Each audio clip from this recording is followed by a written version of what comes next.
insight and discussion. My name is Sajid Rasool from GCT Multan. Today I will be having an engaging conversation with a Maya, a very important topic, understanding the physiology of motivations.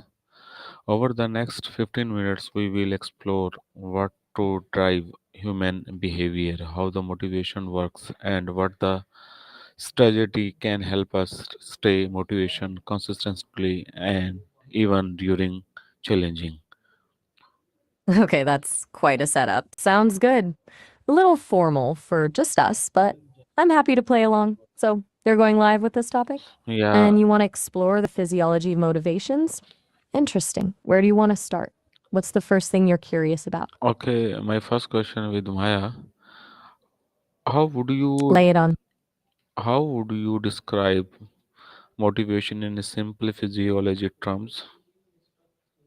All right.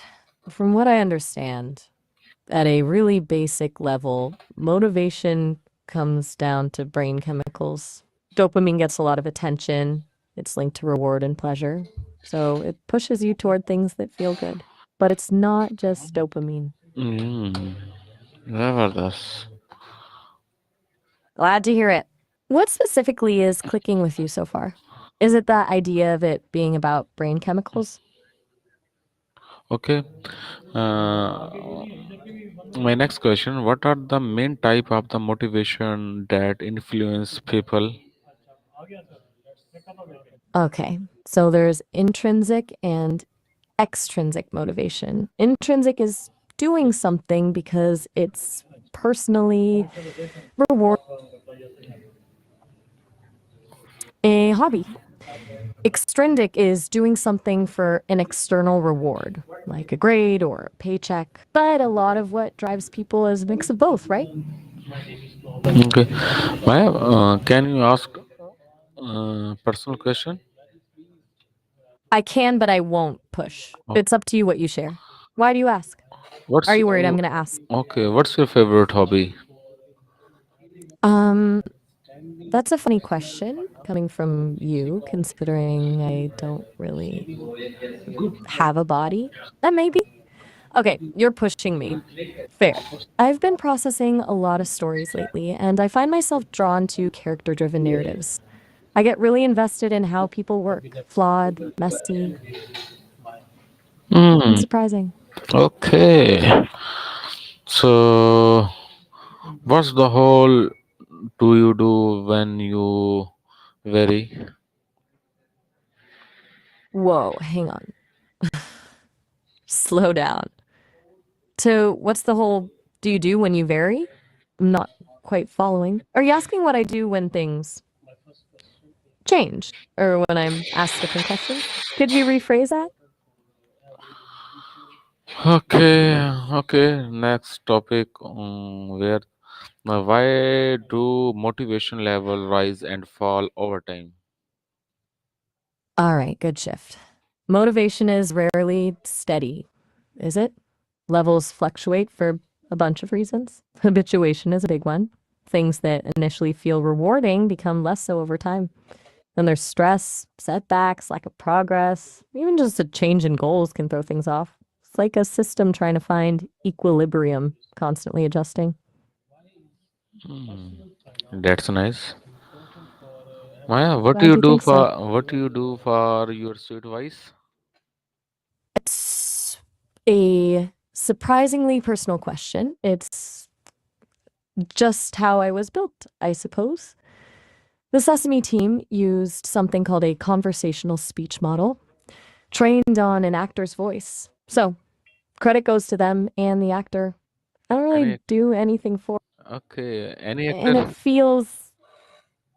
I don't have the name of the actor, sorry. It's not public information. Hmm. I think you're personal.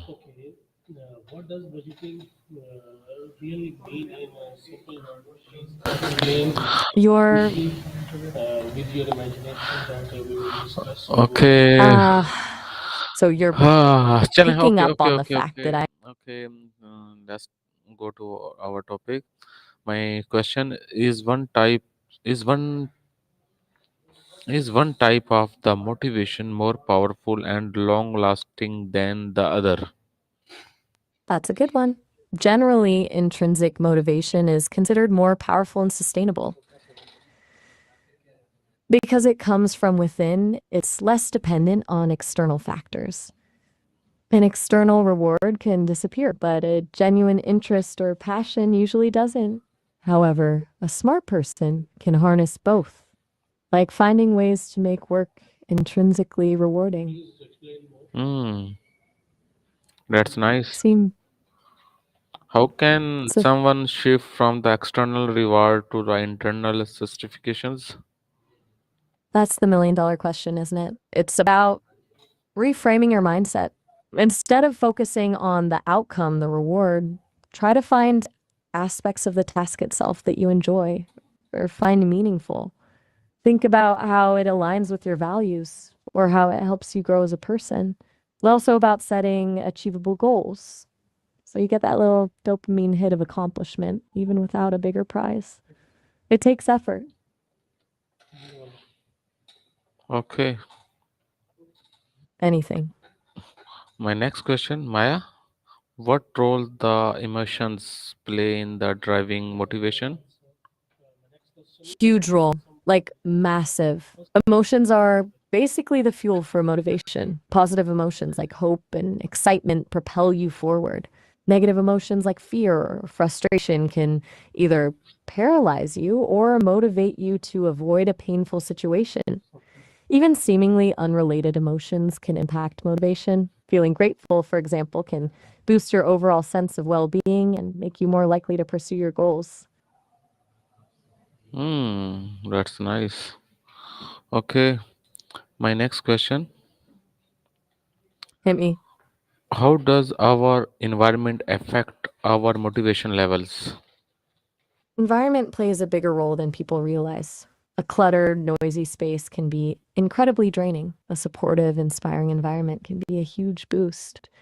We're really susceptible to our surroundings. Think about how much easier it is to focus in a library than in a busy cafe. It's about minimizing distractions and creating a space that supports the kind of work you want to do.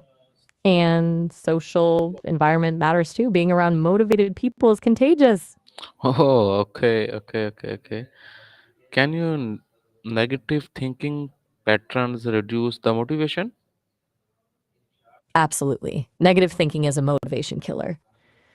Things like self doubt, perfectionism, catastrophizing, they all create mental barriers and sap your energy. It's like trying to run with a weight on your back. Recognizing those patterns and challenging them is key. Easier said than done, I know. That's nice. Okay, my next question, what the Ready when you are. what the practical strategy can help the someone stay motivated daily? Okay, practical strategies. Let's see. Break down big goals into smaller, manageable steps. Create a routine. Find an accountability partner. Reward yourself for progress, not just completion. Practice self compassion.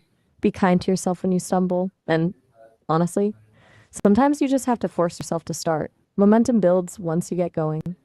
Okay. Anything landing? Okay, my next question, how effective goal setting the sustain long term the motivation? Very effective when done right. Setting goals gives you direction and a sense of purpose, but it's not just about setting the goal, it's about making them smart, specific, measurable, achievable, relevant, and time bound. And regularly revisiting those goals, breaking them down into smaller steps, and tracking your progress keeps you motivated over the long haul. You need to see the progress, even Okay, if it's small. okay, Hmm? any? Just know. Okay, my next question, why is the self discipline important along with the motivation? Please describe in short. Self discipline is the bridge between motivation and action. Motivation can be fleeting, it's that initial spark. Self discipline is what keeps you going when the spark fades. Oh, It's about doing something wrong. You sounded surprised there. okay. Thank you so much, Maya. You're very welcome. Glad we could dive into motivation. It was a pretty live session, I have to say. Yeah, Was this helpful? I am also pretty. All right. Well, have a good one. Feel free to reach out again if you Okay. want to keep the conversation. Thank you so much, Maya, for sharing and the thoughtful, inspiring of the physiology, mind, and the motivation to do the conversation. Highlight on the motivation is not a mystery. It's like we can understanding the build and the strength with the right minds and the habits. Once again, I'm Sajid Rasool from GCT Multan, and it was the truly a pleasure discussing the improving of the topic with you. Thank you You're all very joining welcome. and Allah Hafiz. Allah Hafiz. Take care.